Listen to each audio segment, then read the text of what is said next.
بسم الله الرحمن الرحیم.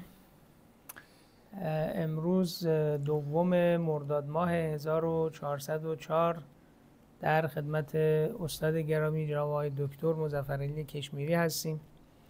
از ایشون خواهش کردیم که در خدمتشون باشیم تا به عنوان یکی از پیشکسوتان اساتید زبان فارسی و از خدمتگزاران زبان فارسی در کشور خوب و دوست و برادر پاکستان یک شرح حال و یک شرح زندگی از زبان خود ایشون بشنویم، با توجه به اینکه ایشون در طول دوران تدریسشون خدمات زیادی رو به زبان فارسی کردن، هم تدریس دانشگاهی داشتن، هم ترجمه کتاب‌هایی رو انجام دادن که کتاب‌های بسیار خوب و ذی قیمت و نفیسی بوده و هم در طول 8 سال مثنوی مولانا، جلد اول مثنوی مولانا رو به زبان اردو شرح کردند و اخیراً این جلد اول به اتمام رسید و به پایان رسید و جلد دوم، در حقیقت شرح مثنوی جلد دوم رو آغاز کردند که مجموع این خدمات ایشون رو به عنوان یکی از خدمتگزاران پیشکسوت در حوزه زبان فارسی در جامعه پاکستان قرار داده. امروز از ایشون درخواست کردیم که در خدمتشون باشیم و از زبان خودشون شرح زندگانیشون رو، تحصیلاتشون رو و حوزه هایی که من اشاره‌ای کردم در خدمت به زبان فارسی برای علاقه‌مندان به زبان فارسی در پاکستان و ایران توضیح بدن. جناب آقای دکتر سلام علیکم. علیکم السلام و رحمت الله. خیلی ممنونیم از اینکه دعوت رو شما لطف پذیرفتید. فرمودید. سلامت باشید انشالله. همواره از همصحبتی با شما ما لذت بردیم و مفتخر بودیم و افتخار بنده هست که شما بنده باشید. را به این قابل فهمیدید که من هم بیام و اینجا در محضر جناب عالی و سلامت باشید. خب اگر موافق باشید از به هر حال از اول شروع کنیم، یعنی از زمانی که بالاخره شما در کجا متولد شدید، چه سالی متولد شدین، عرض به حضور شما شرح به هر حال مختصری از خانواده و ایام کودکی و تحصیلات کودکی، حال تا برسیم به تحصیلات دانشگاهی. در خدمت بسم الله الرحمن الرحیم. درود و سلام در خدمت شنوندان عزیز و بینندگان عزیز. سوال اولی که جناب عالی راجع به آغاز زندگی بنده کردید، عرض شود که من اصلا نمیدانم که پدر بزرگ من که از کشمیر مهاجرت کرد. البته همونطور که مادر بزرگ من، مادر پدرم، به من شرح داد، گفت که بابا بزرگت از کشمیر مهاجرت کرد و این هم قبل از تقسیم هند و پاکستان، قبل از تقسیم استقلال پاکستان. ما در مرز شهر لاهور یک روستایی داریم به عنوان اتاری که اون را ما به زبان فارسی اتاری تلفظ میکنیم و این روستای اتاری یک ایستگاه راه آهن هم دارد و امروزه مرز ورود هند از پاکستان هم به شمار می رود. کسانی گردشگران یا کسانی که میخواهند به هندوستان از طریق زمینی یا از راه آهن به هند وارد بشن از لاهور. درست. بله همین راه است و اولین روستایی یا اولین جایگاهی که ما میرسیم اون همون روستایی هست که بابا بزرگم اونجا آمد و همونطور که مادر بزرگم گفت که ایشون در یک باغ به عنوان یک نگهبان یا باغبانی اونجا مستخدم شده بود. درست. بله یعنی باغبانی میکرد. بله. بعد یه قصه ازش میگه که روزی که میخواد پدر من روز تولدش بوده، این قبلا از خدا یک نظری کرده بود که اگر خداوند متعال مرا یه پسری بدهد من از بالای درخت به پای میپرم.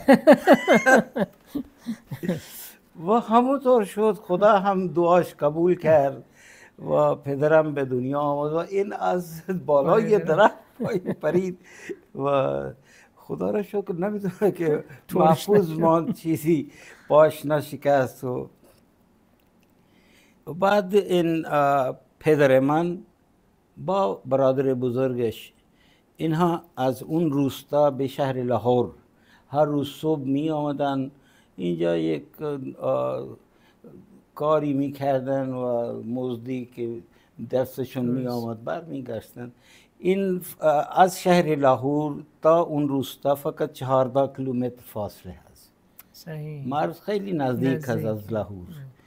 و اینور اون مرز پاکستان ما یک مقامی داریم به عنوان واگا و اون طرف مرز اٹاری هست که اونجا پدر بزرگم و بابام همه اونا اونجا بودند. اینا یواش یواش در لاهور یک خونه هم ساختن. درست. بعد بابام بزرگ شد و اون ازدواج کرد. نفرمایید چه سالی شما متولد شدین؟ هنوز نرسیدیم. نه خوب شد. خوب. بله اینا ازدواج کرد همونجا در شهر لاهور. البته اونطوری که به من گفتند و بعد من هم دیدم پدر و مادرم بله اونایی که خویشاوندان خانواده مادری من هستن، اینا وضعیت اقتصادیشون خوب بوده است. کاسب بودند و اون زمان می رفتن از لاهور به شهرهای دیگر در هند، چون زمان هند بوده است و از اونجا چیزهایی می خریدن، پارچه یا چیزهایی می آوردن اینجا می فروختن. درست. بابام یک شخص کارگر اینجوری بود. برادر بزرگش بنا بوده است ولی این باش کار نمی کرد. یواش این رفت به کار صحافی. وقتی که بابام ازدواج کرد اون ماهی حقوقش تقریبا 70 روپیه بود. و اون دایی من و پدر بزرگ مادری من اینا وضعشون خوب بوده است. اینا حاضر نمی شدن که دخترشون به ناوا بدن. نه این پولش حقوقش خیلی کم است. چگونه میشه این دختر ما در خونش زندگی روزگار را گذراند. ولی بالاخره شد همونجا. من خوب الان هم همه اسناد را پیش خودم هست و ازدواج پدر و مادرم روز 13 مارس 1944 بوده است. صحیح. وقتی که میخوان عقد نگاه کنند بر سر کابین اون مهریه‌ای که میخواست بگذارن بینشون اتفاق نبوده دیگه، اختلاف ایجاد شد. حالا چون اینا قبلا هیچ خویشاوندی با هم نداشتن، از این نظر جایی که با هم یکی دیگر را نمیشناسن اون مبلغی کابین را یک کمی بیشتر میکردن. درسته. ولی عمو من که برادر بزرگ پدرم بوده هست اون راضی نمیشد، گفت نه. بالاخره همون موقعی که همه خویشاوندان نشسته بودن، اون عمو من به برادر بزرگش که پدرم بوده است گفت بچه بلند شو، این بار میگردیم به خونه، ما نمیخوایم اینجا ازدواج کنیم. وقتی اینجوری شد اوضاع خیلی خراب شد. یکی اون که ریش سفیدان اون خانواده بودن اونا بلند شدن یه لعنی به دایی من اینا کردن که چی کار داری میکنی، این باعث ننگ و شرم هست برای ما که اون داماد در خونه آمد و برگشته بدون نکاح، خوب نیست. بالاخره به اتفاق رسیدن و اون زمان یعنی تقریبا حالا 90 سال میشه. بله. یا بیشتر میشه، 1000 روپیه اون مهریه گذاشتن. اتفاق کردن و الحمدلله و بعد از اون با هم اونا خوب زندگی خوبی گذراندن. روز 4 دسامبر 1946 یعنی قبل از استقلال پاکستان بله. من به دنیا آمدم. بله سلام.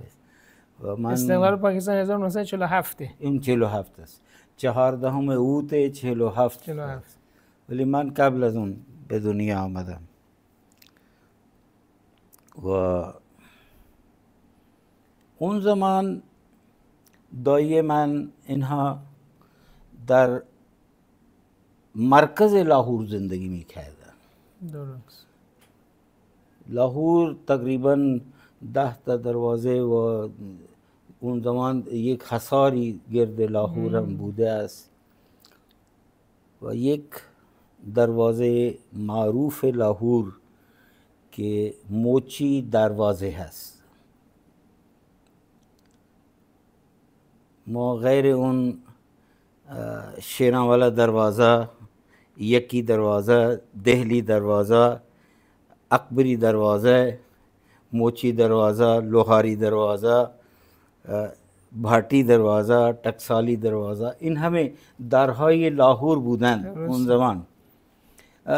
چند تا از اونها معدوم شدن. مثلا یک دروازه که جوار قلعه شاهی لاهور است، بله. امروز هم به اون مستی دروازه میگویم. بله. ولی در واقع اون مستی دروازه نبوده هست. اون جوار همون دروازه یک مسجدی هست که هنوز هم هست. مسجد از پادشاه هند شاهجهان اون را ساخته بود برای به نام خانمش و معروف به بیگم شاهی مسجد هست. به نسبت همون مسجد اون را مسیتی دروازه میگم. مسیت به زبان پنجابی به مسجد میگیم و مردم اون را عوض کردن مستی گفتن. حالا مستی کاری به اون دروازه نداشته.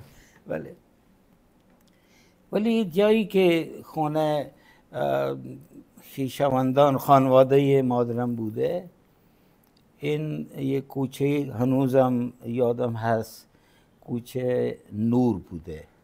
نور گلی به معنی کوچه هست. بله. خانهشون اونجا بوده هست و این همون مرکزی هست که داخل موچی دروازه که شبیه ذوالجنا در ماه محرم از اونجا برآمد می شود. صحیح. بله. و اون دوستان مادرم و پدرم همه اونا اهل تشییع بودن، ولی ما نمیدونم ما چجوره ما اهل تشییع نشدیم، ولی اثراتشون گرفت. اثراتشون زیاد است. بله حالا چند روز پیش یک واقعی رخ داد. من در خونه بودم و یک همسایه جدیدی در خونه ما آمد و خانم بوده و یکی هم مستخدمش هم همراه بوده است. آمد و نشست و یه وقتی به دیوار نگاه کرد، اونجا یک کابی بوده سلام یا حسین. گفت آقای کشمیری شما شیعه هستی؟ گفتم بله من حسینی هستم. بله ما تاثیر داریم، بله الحمدلله و تاثیر خوبی هست. بله من اونجا تقریبا به سن 4 سال اونجا رسید. پدرم از اونجا جای دیگر خونه خودش خرید و به اونجا رفتیم. در پاکستان معمول بوده هست و الان هم هست که بچه ها را به سن 5 سالگی، بعد از 5 سال که میشه ثبت نام در مدرسه ابتدایی میکردن، ولی حالا امروزه ما میبینیم بچه 2 سال و نیم هم میشه اونو میفرسته. بله ولی اون زمان 5 سال کمتر نمیده. من به نظر من حتما 5 ساله شده بودم که بابام گفت که بیا شما را به مدرسه ببریم. ما را به مدرسه برد بابا. مدرسه چی بود؟ در یک کوچه روی یک صندلی دبیر اون مدرسه که نامش خدابخش بوده است اونجا نشسته است و یک کلیان هم بغلش گذاشته بود و داشت کلیان را میکشید. بابا رفت که این پسرم هست و میخوام اینجا ثبت نام کنم. گفت که سنش چقدر است؟ اون گواهی نامه تولد من که داشته اون من هنوز هم دارم، پیش من هست. اون بهش تقدیم میکند که این پسر 4 دسامبر و 1946 به دنیا آمده است. گفت این که سنش کم است، هنوز 5 ساله نشده است. گفت ما چیکار کنیم؟ چون در ماه مارس معمولا ثبت نام میکرد. درست. فکر میکنم که بابام وقتی رفته اونجا اون ماه آوریل بوده است و این باید سال باشد 1951 چون 46 و 5 سال میشه. این تقریبا همه جور میشه. اون دبیر مدرسه گفت ای بینا مشکل نیست، ما تاریخ تولدش را عوض میکنیم. و ایشون تاریخ تولدم 18 آوریل 1946 نوشت. عجب اوورد جلوی. بله 8 ماه شما رو مسن‌تر کرد. بله مسن‌تر کرد. همون تاریخی که اون روز اول ثبت نام اونجا نوشته بود اون تا به حال هم در همه اسنادها درسته موجود هست. البته تاریخ اصلی ولادت من همون 4 دسامبر اون هست و نتونستیم عوض کنیم. ما میتوانستیم در یک روزی که ما میخوایم امتحان دیپلم در نهایت دبیرستان، بله، هر تاریخی که اونجا نوشته باشد اون دیگر عوض نمیشده، ولی اون موقع هم کسی با این فکر نبوده است و الان هم همون تاریخ تولد من 18 آوریل 1946 در تمام گواهینامه و اسناد موجود هست. البته این تاریخ سن میلادی هست. بله. ولی از نظر تاریخ هجری قمری من تولد روز عاشوره هستم. عجب. بله. عاشوره 1366. صحیح. و هر موقع اون تاریخ قمری را حساب میکنم، این عاشوره که گذشته هست، بله. سنم 81 سال شده است. ماشاءالله. بله. ماشاءالله. و وقتی که یه 3 ماه دیگر وقتی دسامبر میرسد، سنم میرسد به 79 سال.